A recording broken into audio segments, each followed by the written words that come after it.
اور اگر تم سفر پر ہو اور دستاویز لکھنے والا نہ مل سکے تو کوئی چیز رہن با قبضہ رکھ کر قرض لے لو، اور اگر تم میں سے کوئی دوسرے کو امین سمجھے یعنی رہن کے بغیر قرض دے دے تو امانت دار کو چاہیے کہ صاحب امانت کی امانت ادا کر دے، اور اللہ سے جو اس کا پروردگار ہے ڈرے،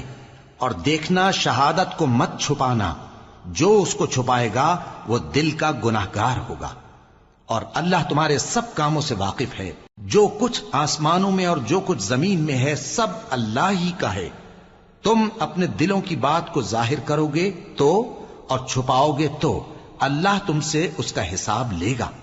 پھر وہ جسے چاہے مغفرت کرے اور جسے چاہے عذاب دے، اور اللہ ہر چیز پر قادر ہے۔ رسول اللہ صلی اللہ علیہ وآلہ وسلم اس کتاب پر جو ان کے پروردگار کی طرف سے ان پر نازل ہوئی ایمان رکھتے ہیں،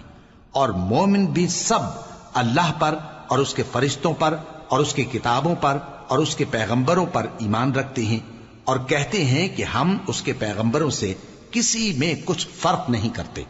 اور وہ اللہ سے عرض کرتے ہیں کہ ہم نے تیرا حکم سنا اور قبول کیا، اے پروردگار ہم تیری بخشش مانگتے ہیں اور تیری ہی طرف لوٹ کر جانا ہے۔ اللہ کسی شخص کو اس کی طاقت سے زیادہ کا ذمہ دار نہیں بناتا، اچھے کام کرے گا تو اس کو ان کا فائدہ ملے گا، برے کرے گا تو اسے ان کا نقصان پہنچے گا۔ اے پروردگار اگر ہم سے بھول یا چوک ہو گئی ہو تو ہم سے مواخذہ نہ کیجو،